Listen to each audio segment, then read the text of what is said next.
हाँ, तो हमारे प्रिय बच्चों, आप लोग कैसे हैं? हमें उम्मीद है कि आप लोग ठीक ही होंगे और अपनी ये वर्षा का आनंद लेते होंगे। कहीं बैठ कर के आप लोग अच्छे से पढ़ाई कीजिए।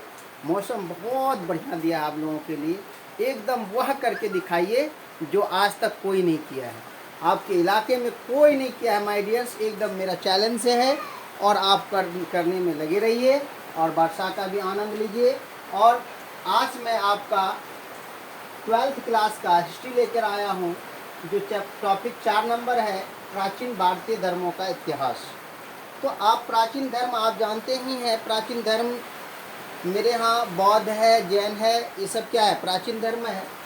तो अब आइए, पहला क्वेश्चन माय डियर्स, अगर आप मेरा वीडियो पहली बार देख रहे हैं तो चैनल को सब्सक्राइब कर लीजिए, लाइक कर दीजिए और वीडियो पर कंटिन्यू बने रहिए और दोस्तों में भी शेयर कर दें। गौतम बुद्ध का जन्म कब हुआ था?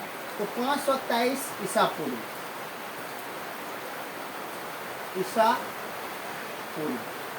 माय डियर्स, इसके जन्म 523 ईसा पूर्व हुए थे। महावीर स्वामी का जन्म कब हुआ था? 540 ईसा पूर्व। 540 ईसा पूर्व। उसके बाद श्वेतांबर एवं दिगंबर का संबंध किस धर्म से है? तो माय डियर्स याद रखेंगे, श्वेतांबर याद रखिएगा, जो श्वेत कपड़ा पहनते हैं उसे श्वेतांबर कहा गया था। दिगंबर जो लाल कपड़ा, यानी कि दिगंबर का मतलब हुआ जो कोई कपड़ा नहीं पहनते थे उसे कहते थे दिगंबर। ये कहते मैं प्रकृति का संतान हूँ, मैं प्रकृति में रहूँगा और प्रकृति जैसा ही बना रहूँगा, इसलिए इसको दिगंबर कहा गया। ये कोई कपड़ा नहीं पहनते ये सन, लेकिन श्वेतांबर श्वेत कपड़ा पहनते हैं। ये जैन का था। किसका था? श्वेतांबर और दिगंबर जैन धर्म से संबंधित है। किस धर्म से संबंधित है? जैन धर्म से संबंधित है माय डियर्स। आप एकदम बिल्कुल याद रखेंगे, ये जैन धर्म से संबंधित है। हाँ, तो ये समझिए, हीनयान और महायान। हीनयान और महायान संप्रदाय किस धर्म से संबंधित है माय डियर्स? ये बौद्ध धर्म से संबंधित है। किससे संबंधित है? बौद्ध धर्म से संबंधित है। किस धर्म से संबंधित है? तो बौद्ध धर्म से संबंधित है माय डियर्स। अब आर्यों का सबसे प्रमुख पशु कौन था? तो आर्य लोग जो पशु पालते थे वह पशु का नाम था गाय। क्या था? गाय। माय डियर्स याद रखेंगे, ये गाय इसके लिए प्रिय थे और ये गाय को ही पालन पोषण करते थे। आर्यों की सभ्यता किस नाम से जानी जाती थी? तो वैदिक सभ्यता के नाम से जाना जाता था। वैदिक सभ्यता, वैदिक सभ्यता के नाम से जानी जाती थी। आर्यों का प्रिय पेय पदार्थ, आखिर वो पीते क्या थे? आर्य लोग पीते क्या थे? तो पेय पदार्थ क्या था? यानी कि इसका जो पेय पदार्थ था सोम रस था माय डियर्स। सोम रस, सोम रस। तो अब आइए, गौतम बुद्ध के गृह त्याग, यानी घर जब वो छोड़े थे, गृह त्याग की घटना को बौद्ध ग्रंथों में क्या कहा जाता है? तो सुन लीजिए माय डियर्स गौतम बुद्ध के विषय में। गौतम बुद्ध का जन्म नेपाल के लुम्बिनिया नामक गांव में हुआ था, कपिलवस्तु में पड़ता है। और उसके जन्म के खुशी पर उसके पिता शुद्धोधन ने बहुत सारे विद्वानों को बुलाया और विद्वान जब उसके यहाँ आए, उसके रेखा को देखा और भविष्य को देखा, तो उसे पूछा कि यह आगे क्या कर सकते हैं।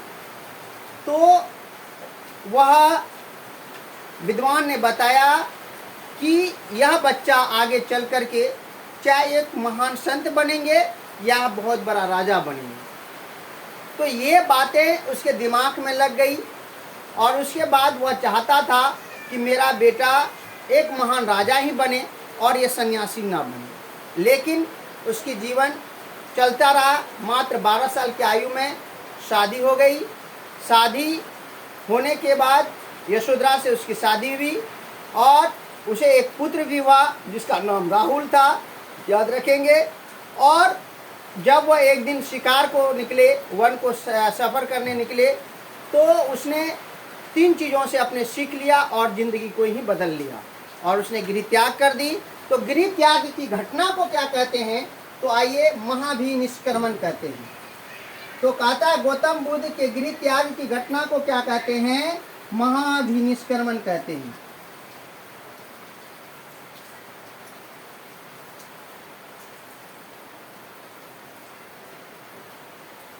महाभिनिष्क्रमण कहते हैं। उसने अपने घर को त्याग दिया।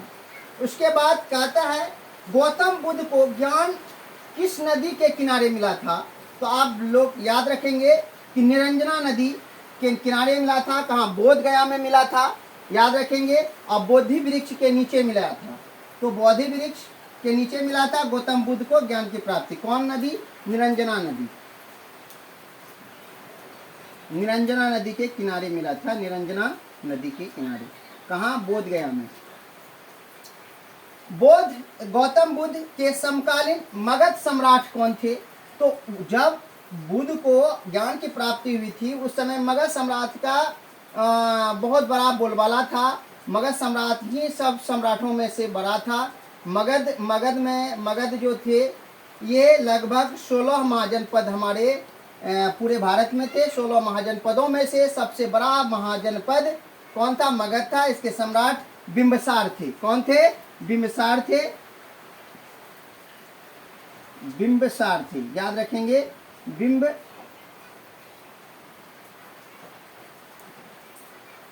बिंबिसार थे। बिंबिसार, याद रखेंगे। बिंबिसार थे। अब आइए त्रिपिटक। त्रिपिटक किस धर्म से संबंधित है? तो आप याद रखेंगे माय डियर्स, त्रिपिटक किससे संबंधित था? तो बौद्ध धर्म से संबंधित था।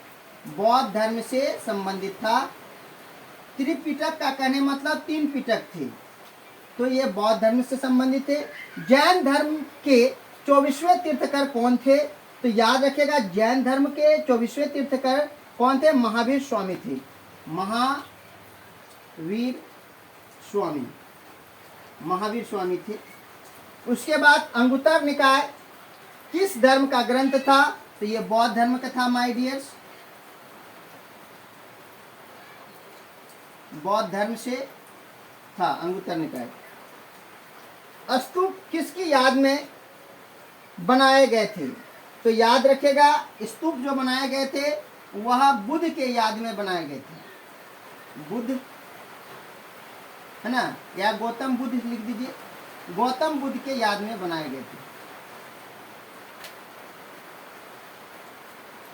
माय डियर्स, आइए मैं एक ऐसे चीज बताने जा रहा हूं आप लोगों को जो आज तक कहीं नहीं देखे होंगे या कोई यूट्यूब चैनल आपको प्रोवाइड नहीं किया होगा। आज मैं शॉर्ट ट्रिक्स में बौद्ध संगीत को बताने जा रहा हूं। अगर एक बार इसको आप देख लें तो हमको लगता है आप जिंदगी में कभी नहीं भूलेंगे। तो मैं शॉर्ट ट्रिक्स बना के ले आया हूं। देखिए मैं लिखा हूं क्रमांक, स्थान, राजा, अध्यक्ष, वर्ष। याद रखेंगे ट्रिक्स क्या है? RVPK, RVPK, AK, MSMV। फिर से बोलिए, मेरे साथ बोलिए आप लोग। RVPK, RVPK, AK, MSMV। याद हो गया होगा आप लोगों को। 2-4 बोलेंगे या 2 बार 3 बार वीडियो को ही सुन लेंगे। तो क्रम मतलब प्रथम। आइए प्रथम बौद्ध संगीत। प्रथम बौद्ध संगीत स्थान राजगिरी था। कहाँ था माय डियर्स? राजगिरी था। तो याद रखेंगे इसका प्रथम स्थान था राजगिरी। R for राजगिरी, याद रखेंगे। राजगिर थे और या राजगिर कर लीजिए आप। राजगिर थे। और उसके बाद राजा कौन थे? A for आजाद, है ना, आजाद शत्रु। आजाद शत्रु लिखेंगे। आजाद शत्रु था तभी का राजा, आजाद शत्रु। अजातशत्रु के कालीन में प्रथम बौद्ध संगीत हुआ था और इसका अध्यक्ष था महाकश्यप, और ये 483 ईस्वी पूर्व में हुआ था, 483 ईसा पूर्व में हुआ था। और आइए V4 होता है वैशाली, V4 वैशाली द्वितीय, याद रखेंगे। द्वितीय बौद्ध संगीत कब हुए थे? पहले देखिए कहाँ हुए थे, ये वैशाली में हुए थे, वैशाली में हुए थे। और इसका सम्राट जो था काला अशोक था, काला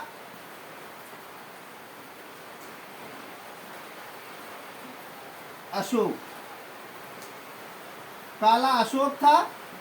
उसके बाद इसके अध्यक्ष समाकामी थे और ये 383 ईसा पूर्व में हुआ था। माय डियर्स याद रखेंगे 383 ईसा पूर्व, याद रहेगा 383 ईसा पूर्व। उसके बाद P4 पाटलिपुत्र यानी तृतीय, तृतीय क्या पाटलिपुत्र, पाटलिपुत्र, पाटलिपुत्र में पटना में हुआ था। इसका राजा अशोक था। कौन था? A4 अशोक, अशोक। और इसका अध्यक्ष मोगलीपुत्र था,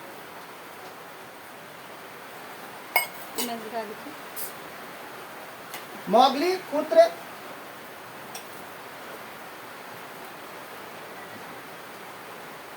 मोगलीपुत्र, मोगलीपुत्र था और ये कब हुआ था? 250 ईसा पूर्व में। अब आइए K4, अब आइए कुंडलवन, ये चतुर्थ है, चतुर्थ कुंडल वन।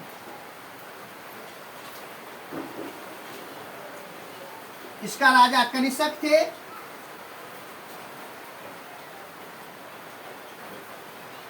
और इसका अध्यक्ष वसुमित्र था।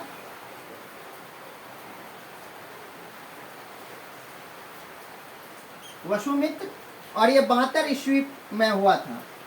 तो माय डियर्स फिर से मैं एक बार रिपीट कर देता हूँ, आप देख ले। प्रथम बौद्ध संगीत राजगीर में हुआ था, जिसका शासनकाल किसका था? राजा या शासनकाल, यहाँ पूछ सकता है शासनकाल, शासनकाल, शासनकाल कौन किसका था? अजातशत्रु का था। उसका अध्यक्ष महाकश्यप जी थे और कब हुआ था? 483 ईसा पूर्व में। द्वितीय बौद्ध संगीत वैशाली में हुआ था, जिसका अध्ययन की शासक था काला अशोक और अध्यक्ष था समाकामी, और ये 383 ईसा पूर्व में हुआ था। तृतीय बौद्ध संगीत पाटलिपुत्र में हुआ था, इसका राजा था तभी अशोक और ये मोगलीपुत्र थे अध्यक्ष, और 250 ईसा पूर्व में हुआ था। चतुर्थ कुंडलवन कश्मीर, याद रखेंगे कुंडलवन कश्मीर में हुआ था, कश्मीर में, और इसके राजा कनिष्क थे और इसका अध्यक्ष वसुमित्र थे और ये 72 ईस्वी में हुआ था। तो माय डियर आप लोग समझ गए होंगे, ये याद रखेंगे, एकदम निश्चित याद रखेंगे। RVP के MSMV याद रखें माय डियर्स। हमको उम्मीद है कि आप लोग समझ गए होंगे। यदि समझ गए हैं तो एक दो बार जरूर आप रिपीट करके देख लें वीडियो को, और यदि कोई दिक्कत हो या अगर इससे और अच्छा वीडियो चाहिए तो, या और कोई टॉपिक पर चाहिए तो हमें कमेंट आप लोग कर सकते हैं कि सर यहाँ से नहीं वहाँ से वीडियो हमको चाहिए, तो मैं ज़रूर आपकी बातों को मान करके अगला वीडियो में प्रोवाइड करूँगा। बढ़िया से बढ़िया टॉपिक का वीडियो ला करके मैं डालूँगा अगर आप हमें सजेस्ट करते हैं तो। और उसकी बात है कि मेरा वीडियो आपको 7 बजे मिलता है। 7 बजे अपना मोबाइल ले करके थोड़ा सा समय निकाल करके मेरे वीडियो को ज़रूर देखेंगे, तो आपको कहीं ना कहीं सबसे अच्छा बेसिक पॉइंट आपको मिलेगा, इससे बेसिक नॉलेज आपको प्राप्ति होगी। तो माय डियर्स, मैं इसी के साथ मैं अपनी वाणी को विराम देता हूँ। जय हिंद, जय भारत।